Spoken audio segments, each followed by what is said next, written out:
November 18ನೇ ತಾರೀಕು. So ಇವತ್ತಿನ market rate ಬಂದ್ಬಿಟ್ಟು 2700 ರೂಪಾಯಿಂದ 3000 ರೂಪಾಯಿ ಇದೆ. ಇದರಲ್ಲಿ ಯಾವುದೇ ರೀತಿ ಒಂದು ಅನುಮಾನನೇ ಬೇಡ. ಸೊ ಇವತ್ತಿಂದ ಜನವರಿ ಫೆಬ್ರವರಿ ಅಂದರೆ ಇನ್ನೊಂದು 3.5 ಮಂತ್ ಅಲ್ಲಿ ತನಕ ನೀವು ವೆಯ್ಟ್ ಮಾಡಿದರೆ ನಿಮಗೆ ಆಲ್ಮೋಸ್ಟ್ ಒಂದು 4,000 to 5,000 ರೂಪಾಯಿ ಮಿನಿಮಮ್ ಸಿಗ್ತಕ್ಕಂತಹ ಎಲ್ಲ ಒಂದು ಲಕ್ಷಣಗಳಿದೆ ಮಾರ್ಕೆಟಲ್ಲಿ. ಸೊ ಹಾಗಾಗಿ ಆದಷ್ಟು ವೆಯ್ಟ್ ಮಾಡಿ, ಯಾರೂ ಅರ್ಜೆನ್ಸಿ ಮಾಡ್ಕೋಬೇಡಿ. ಸೊ ಈ ಟೈಮಲ್ಲಿ ಹೊಸಬ್ರು ಏನಿದ್ದೀರಾ ಶುಂಠಿ ಬೆಳೆಗಾರರು, ನಿಮ್ಮಲ್ಲಿ ಒಂದು ಡೌಟ್ ಇರುತ್ತೆ, ಶುಂಠಿ ಎಲೆಗಳೆಲ್ಲ ಈ ಥರ ಆಗ್ತಾಯಿದ್ದಾವೆ, ಏನಾದರೂ ರೋಗ ಲಕ್ಷಣನ ಏನು ಅಂತ. ಸೊ ಶುಂಠಿ ತನ್ನ ಏಜ್ ಆದ ಹಾಗೆ ಅದು ಎಲೆಗಳೆಲ್ಲ ಈ ಥರ ವೈಟಾಗಿ ಒಣಗ್ತಾ ಯೆಲ್ಲೋಯಿಶ್ ಆಗಿ ಹಾಗೆ ನಿಮಗೆ ಏನಿದೆಯಲ್ಲ ಈ ಮೊಗ್ಗುಗಳೆಲ್ಲ ಈ ಥರ ಹೂಗಳು ಬರ್ತವೆ, ಕೆಂಪಗಾಗ್ತವೆ ಮೊಗ್ಗುಗಳು ಆಗಿಬಿಟ್ಟು ತದನಂತರದಲ್ಲಿ ಅದು ಸಹ ಒಣಗಿ ಈ ಥರ ಬೀಳ್ತಾ ಹೋಗುತ್ತೆ. ಸೊ ನೀವು ನೋಡಬೇಕಾಗಿರೋದು ಏನಂತಂದರೆ ಸ್ವಲ್ಪ ಮಣ್ಣನ್ನು ಸೈಡ್ ಮಾಡಿಬಿಟ್ಟು ಬೀಜಗಳು ಹೇಗಿದೆ ಅಂತ ಚೆಕ್ ಮಾಡ್ತಾ ಇರಬೇಕು. ನೋಡ್ತಾ ಇರ್ಬೋದು, ಇದೆಲ್ಲ ಬೀಜಗಳು ಮೇಲ್ಗಡೆ ಈ ಥರ ಬಂದಿದೆ. ಇವಾಗ ನೋಡಿ ಇದೇನಿದೆಲ್ಲ ಎಷ್ಟು ಮರಿಗಳು ಎಷ್ಟು ಬೀಳ್ತಾ ಹೋಗುತ್ತಲ್ಲ, ಬಿದ್ದ ಹಾಗೇ ನಿಮ್ಮದು ಕಂಪ್ಲೀಟ್ಲಿ ಅದರದ್ದೊಂದು ಲೈಫ್ ಸೈಕಲ್ ಕಂಪ್ಲೀಟ್ ಆಗ್ತದೆ ಅಂತ ಅರ್ಥ.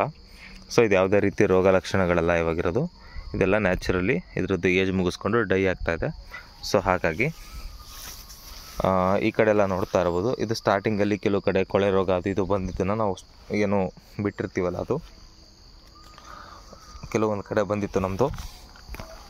ಇದಾದಮೇಲೆ ಇನ್ನೂ ಒಂದೇನೆಂದರೆ ಈ ವರ್ಷ ಪೆರಿಕ್ಯುಲೇರಿಯಾ ಬಂದು ಏನು ಸ್ಟಾರ್ಟಿಂಗ್ ಎಲೆಗಳೆಲ್ಲ ಬಿದ್ವಲ್ಲ, ಆ ಗೆಡ್ಡೆಗಳಲ್ಲೇ ಮತ್ತೆ ಹೊಸದಾಗಿ ಚಿಗುರುಗಳು ಬರ್ತಾಯಿದೆ. ಅದು ಒಂದು ವಿಪರ್ಯಾಸ ಅಂತಲೇ ಹೇಳ್ಬೋದು.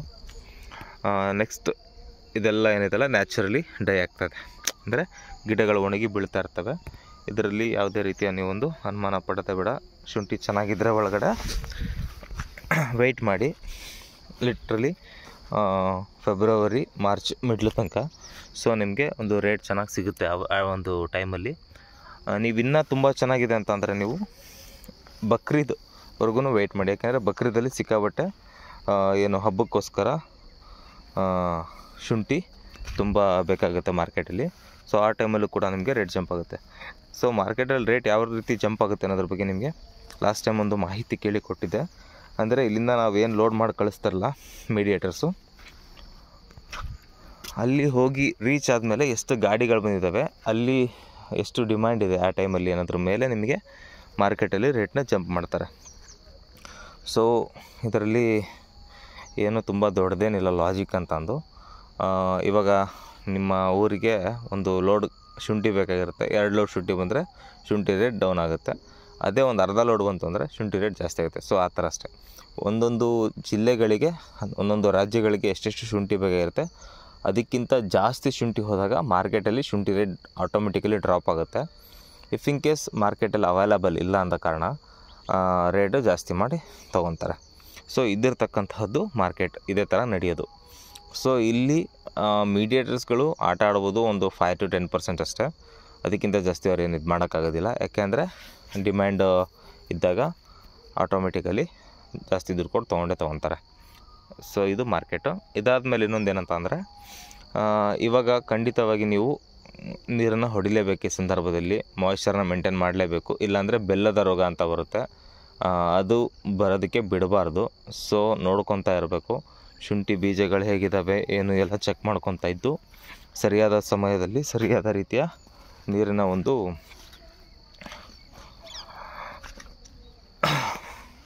ನೀರನ್ನು ಕೊಡ್ತಾ ಹೋಗಬೇಕು. ಸೊ ಶುಂಠಿ ನೋಡ್ರಿ ನಿಮಗೆ ಕ್ಲಿಯರಾಗಿ ಕಾಣಿಸ್ತಾ ಇದೆ. ಇವಾಗ ಇದಕ್ಕೆ ನಾವು ಮಣ್ಣು ಹಾಕಿಸ್ಬೇಕು. ಯಾವಾಗ ಈ ಎಲೆ ಎಲ್ಲ ಬಿದ್ದ ಮೇಲೆ ಮಣ್ಣು ಹಾಕ್ಸೋದ್ರಿಂದ ಏನಂದರೆ ಶುಂಠಿ ನಮಗೆ ಚೆನ್ನಾಗಿರುತ್ತೆ ಒಳಗಡೆ. ನನ್ನದು ಈ ಸಲ ಪ್ಲಾನಿಂಗ್ ಇರೋದು ಫೆಬ್ರವರಿಯಿಂದ ಮಾರ್ಚ್ ತನಕ ವೆಯ್ಟ್ ಮಾಡಬೇಕಂತ. ಸೊ ಮಾರ್ಚ್ ಆದಮೇಲೆ ವೆಯ್ಟ್ ಮಾಡ್ಬೋದು, ಬಟ್ ಏನಂದರೆ ನಮ್ಮದು ಏನಿರುತ್ತಲ್ಲ ಪೀಕ್ ಟೈಮ್ ಅಂತ ಏನು ಕರಿತೀವಿ, ಅದು ಅದ್ರದ್ದು ಏನಿರುತ್ತಲ್ಲ ಅಂದರೆ ಹ್ಯೂಸು ಕ್ವಾಂಟಿಟಿ ಏನು ಸಿಗ್ತಾ ಇರುತ್ತೆ ನಮಗೆ ವೆಯ್ಟಲ್ಲಿ, ಅದು ಡ್ರಾಪ್ ಆಗ್ತಾ ಹೋಗುತ್ತೆ ಒಂದು ಸರ್ಟನ್ ಪೀರಿಯಡ್ ಆದಮೇಲೆ.